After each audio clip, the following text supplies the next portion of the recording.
بسم اللہ الرحمن الرحیم والصلاة والسلام علی رسولہ الکریم اما بعد۔ امام جلال الدین سیوطی رحمۃ اللہ علیہ تاریخ الخلفاء میں حضرت مرہ بن کعب رضی اللہ تعالی عنہ سے روایت کرتے ہیں، سرکار دو عالم صلی اللہ علیہ وآلہ وسلم نے اپنی امت میں پیدا ہونے والے فتنوں کا ذکر کیا۔ ارشاد فرمایا کہ فتنے پیدا ہوں گے اور بہت جلد وہ فتنے پیدا ہوں گے۔ جس وقت وہ فتنے آئیں گے اس وقت یہ شخص جو اپنے سر پہ کپڑا رکھے ہوئے گزر رہا ہے ہدایت پر قائم ہوگا۔ حضرت مرہ بن کعب رضی اللہ تعالی عنہ فرماتے ہیں کہ میں نے وہ شخص جو سر پہ کپڑا ڈال کے جا رہا تھا اس کو جا کر دیکھا، وہ حضرت عثمان غنی رضی اللہ تعالی عنہ تھے۔ واپس آیا اور نبی علیہ الصلاۃ والسلام سے آ کر میں نے عرض کیا کہ محبوب، جس وقت فتنے پیدا ہوں گے اس وقت جس شخص کے ہدایت پر قائم ہونے اور حق پر برقرار ہونے کی آپ بات کر رہے ہیں، کیا وہ حضرت عثمان غنی ہیں؟ تو نبی مہربان صلی اللہ علیہ وسلم نے فرمایا، ہاں، میری مراد حضرت عثمان بن عفان رضی اللہ تعالی عنہ ہی ہیں۔ آقا کونین صلی اللہ علیہ وسلم نے اپنی امت میں پیدا ہونے والے جن فتنوں کا ذکر کیا ان میں سب سے پہلا فتنہ حضرت سیدنا عثمان غنی رضی اللہ تعالی عنہ کی خلافت کے آخری سال میں پیدا ہوا۔ یہ فتنہ جو اجمی سازش تھی اور عبداللہ بن سبا جو یہودی النسل اور یہودی فکر کا حامل تھا اور اسلام کو نقصان پہنچانے کی سازشوں میں وہ مصروف رہا، یہ اس کی رچائی ہوئی سازش تھی۔ اس نے جناب عثمان رضی اللہ تعالی عنہ کے خلاف مصر، کوفہ اور بصرہ کے لوگوں کو کیا اور اپنی فکر کے حاملین کو اکٹھا کر کے مدینہ منورہ پر اس نے حلہ بول دیا۔ جناب عثمان غنی رضی اللہ تعالی عنہ پر دباؤ ڈالنے کی کوشش کی گئی۔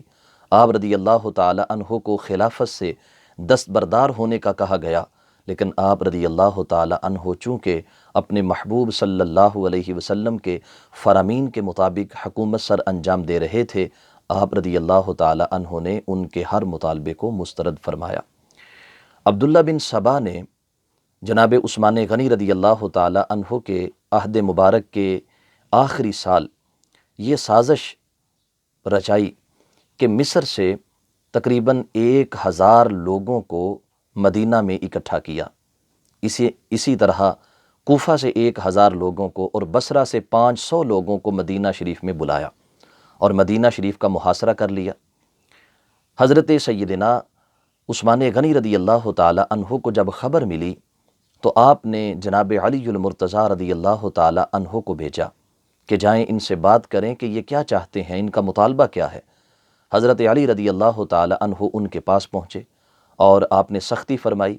کہا کہ تم خلیفہ وقت کے خلاف کیوں نکلے ہو؟ تمہارا مطالبہ کیا ہے؟ تو مصر والوں نے کہا کہ ہمارا مطالبہ یہ ہے کہ مصر کے گورنر عبداللہ بن ابی سرح کو معزول کر کے ان کی جگہ کسی اور کو گورنر بنا دیا جائے۔ جناب عثمان غنی رضی اللہ تعالی عنہ نے ان کے اس مطالبہ پر عبداللہ بن ابی سرح کو معزول کر کے محمد بن ابی بکر کو گورنر نامزد کر دیا اور ان کو روانہ کر دیا۔ اب جس وقت حضرت عثمان غنی رضی اللہ تعالی عنہ نے ان کے مطالبے کو قبول کیا اور ان کے مطالبے کے مطابق محمد بن ابی بکر کو گورنر نامزد کر کے منتخب کر کے روانہ کر دیا، تو عبداللہ بن سبا چونکہ سازش کے تحت نکلا تھا اور اس کا ارادہ مصر میں کسی گورنر کی تبدیلی نہیں تھی، بلکہ حقیقت میں وہ حضرت عثمان غنی رضی اللہ تعالی عنہ کی شہادت کے در پہ تھا۔ اس نے اپنے ساتھ شامل مزید جو باغی تھے ان کو ملا کر جناب عثمان غنی رضی اللہ تعالی عنہ کے خلاف سازش کو مضبوط کرنے کی کوشش کی۔ مروان بن حکم جو انتہائی چالاک اور شاطر انسان تھا، اس نے اپنے ہاتھ سے جناب عثمان غنی رضی اللہ تعالی عنہ کی طرف سے ایک خط لکھا اور جناب عثمان کے غلام کو انہی کی سواری پر بٹھا کر مصر کی طرف روانہ کر دیا۔ بویب کے مقام پر وہ غلام مصر سے آنے والے لوگوں کے ہاتھ گرفتار ہو گیا۔ تفتیش ہوئی، معلوم ہوا کہ اس کے پاس ایک خط ہے۔ وہ خط جب پڑھا گیا تو اس پر لکھا ہوا تھا کہ جس وقت محمد بن ابی بکر تمہارے پاس پہنچیں تو ان کو قتل کر دو، اور ان کے ساتھ فلاں فلاں 7 افراد کو بھی قتل کر دو، باقی تمام افراد کو قید میں ڈال دو۔ جب یہ خط انہوں نے پڑھا تو وہ آگ بگولا ہو گئے۔ وہ واپس آئے اور واپس آ کر کہا کہ ہم جب مصر سے نکلے تھے تو ہمارے 2 ارادے تھے، یا تو آپ کو ہم خلافت سے دستبردار کر دیں یا پھر ہم آپ کو شہید کر دیں، لیکن جس وقت آپ نے ہمارے مطالبے پر مصر کے گورنر کو تبدیل کر دیا تو ہم خاموش ہو کر واپس آ گئے، لیکن اب آپ کا قتل ہمارے اوپر واجب ہو چکا ہے۔ حضرت سیدنا عثمان غنی رضی اللہ تعالی عنہ نے فرمایا کہ جس کو بنیاد بنا کر تم میرے قتل کی بات کر رہے ہو وہ بنیاد غلط ہے۔ مجھے اس خط کا کوئی علم نہیں ہے، نہ یہ خط میرا ہے نہ یہ تحریر میری ہے، لیکن انہوں نے کہا کہ خط آپ کہتے ہیں کہ آپ کا نہیں، جو غلام اس خط کو لے کر جا رہا ہے وہ غلام آپ کا ہے، جس سواری پر وہ سوار ہے وہ سواری آپ کی ہے، جس کاغذ پہ یہ تحریر ہے یہ کاغذ سرکاری ہے اور اس پر مہر بھی آپ کی لگی ہے، اور آپ اس تحریر سے انکار کیسے کر سکتے ہیں؟ حضرت محمد بن مسلمہ رضی اللہ تعالی عنہ جو آپ کے سرکاری کاتب تھے، انہوں نے جب اس تحریر کو دیکھا، آپ نے فرمایا یہ حضرت عثمان غنی کی نہیں ہے، نہ ہی انہوں نے اس طرح کا کوئی حکم دیا۔ حضرت سیدنا مولا علی رضی اللہ تعالی عنہ نے بھی دیکھا اور فرمایا کہ یہ تحریر جناب عثمان کی طرف سے نہیں ہے، لیکن انہوں نے کہا کہ یہ تحریر جناب عثمان غنی رضی اللہ تعالی عنہ کی مہر سے ہے، لہٰذا ہم حضرت عثمان غنی رضی اللہ تعالی عنہ کے خون کے مطالبے میں حق پر ہیں۔ اور حضرت عثمان رضی اللہ تعالی عنہ سے کہا گیا کہ آپ اب خلافت سے دستبردار ہو جائیں۔ آپ رضی اللہ تعالی عنہ نے فرمایا کہ میں اس سے کیسے دستبردار ہو جاؤں جبکہ میرے محبوب علیہ السلام نے مجھے برقرار رہنے کا حکم ارشاد فرمایا۔ جیسے ام المؤمنین حضرت سیدہ عائشہ الصدیقہ رضی اللہ تعالی عنہا روایت کرتی ہیں کہ نبی مہربان صلی اللہ علیہ وسلم نے جناب عثمان غنی ذو النورین رضی اللہ تعالی عنہ سے ارشاد فرمایا تھا کہ ان قریب رب ذوالجلال تمہیں ایک قمیص پہنائے گا۔ اس قمیص سے مراد خلافت تھی، اور لوگ اس قمیص کو اتارنا چاہیں گے، ہرگز اس قمیص کو مت اتارنا۔ اور پھر حضرت سیدنا عثمان غنی رضی اللہ تعالی عنہ نے فرمایا کہ میں اپنے محبوب کے فرمان کے مطابق کسی صورت خلافت کے منصب سے دستبردار نہیں ہو سکتا، اور جہاں تک مجھے قتل کرنے کی بات ہے تو میرے قتل سے باز رہو، کیونکہ میرے محبوب علیہ الصلاۃ والسلام نے مجھے ارشاد فرمایا تھا کہ جب فتنہ برپا ہوگا تو اس فتنہ میں ظلماً جس شخصیت کو شہید کیا جائے گا وہ حضرت سیدنا عثمان غنی رضی اللہ تعالی عنہ ہوں گے، چونکہ وہ سازش تھی، وہ منظم ایک منصوبہ تھا، وہ کسی صورت واپس نہ ہوئے اور انہوں نے حضرت عثمان غنی رضی اللہ تعالی عنہ کے گھر کا محاصرہ کر لیا۔ اب یہاں مدینہ شریف میں موجود صحابہ کرام رضوان اللہ علیہم اجمعین کا جو کردار ہے وہ بھی قابل غور ہے۔ حضرت سیدنا علی المرتضیٰ رضی اللہ تعالی عنہ نے اپنے دونوں شہزادوں امام حسن اور حسین کو جناب عثمان غنی رضی اللہ تعالی عنہ کے دروازے پر کھڑا کر دیا۔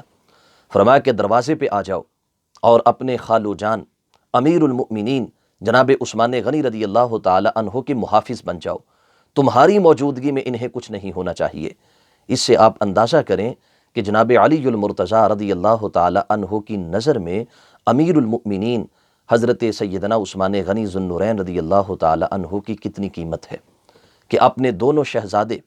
اپنے مستقبل کے وارث، اپنے جگر کے ٹکڑے، اپنی آنکھوں کی ٹھنڈک، اپنے خاندان کے چشم و چراغ جناب علی رضی اللہ تعالی عنہ امام حسن اور حسین کو حضرت عثمان غنی کے دروازے پر کھڑا کر رہے ہیں، بلوائیوں کے بالکل سامنے، کہ اگر یہاں کچھ سختی ہوتی ہے، اگر یہاں پہ اسلحہ کا استعمال ہوتا ہے تو تم نے اس کو روکنا ہے، جناب عثمان تک لوگوں کو پہنچنے نہیں دینا، اور اگر اس کے نتیجے میں تمہیں اپنی جان بھی دینی پڑے تو اس سے بھی دریغ نہیں کرنا۔ عزیزان گرامی قدر، سازش تھی، منصوبہ تھا، دوسرے راستوں سے دیواروں کو پھلانگ کر لوگ اندر داخل ہوئے، اور 18 ذو الحج 35 ہجری کو حضرت سیدنا عثمان غنی ذو النورین رضی اللہ تعالی عنہ کو مدینہ منورہ میں شہید کر دیا گیا۔ آپ کی شہادت اسلام کا وہ عظیم نقصان ہے کہ جو 14 صدیاں گزرنے کے باوجود بھی پورا نہیں ہو سکا۔ خالق کائنات جل جلالہ آپ رضی اللہ تعالی عنہ کے درجات میں بلندی عطا فرمائے۔ حضرت سیدنا علی المرتضیٰ رضی اللہ تعالی عنہ نے جو اپنے صاحبزادوں کو آپ کے دروازے پر کھڑا کیا کہ نگہبان بن جاؤ اپنے خالو جان کے، چوکیدار بن جاؤ اپنے خالو جان کے، اور ان کے محافظ بن جاؤ اور ان کی حفاظت کرو، تمہارے ہوتے ہوئے انہیں کچھ نہیں ہونا چاہیے، تو اس سے یہ واضح ہوتا ہے کہ علی کے چاہنے والوں کے دل کالے نہیں ہوتے، جہاں نور ولایت ہو وہاں تالے نہیں ہوتے۔ خود بتا دیا کر کے تحفظ حسن اور حسین نے، جو بغض عثمان سے رکھیں وہ علی والے نہیں ہوتے۔ ہم اہل سنت و جماعت بحمد اللہ تعالی حضرت سیدنا صدیق اکبر، جناب عمر فاروق، جناب عثمان غنی اور حضرت سیدنا مولا علی رضی اللہ تعالی عنہم سے اسی طرح محبت کرتے ہیں جس طرح قرآن و سنت ہمیں آپ رضی اللہ تعالی عنہم سے محبت کرنے کی تعلیم دیتا ہے۔ دعا ہے خالق کائنات جل جلالہ حضرت سیدنا عثمان غنی رضی اللہ تعالی عنہ کے درجات میں بلندی عطا فرمائے اور ہمیں آپ کے کردار کو اپنانے کی توفیق بخشے۔ وآخر دعوانا ان الحمد للہ رب العالمین۔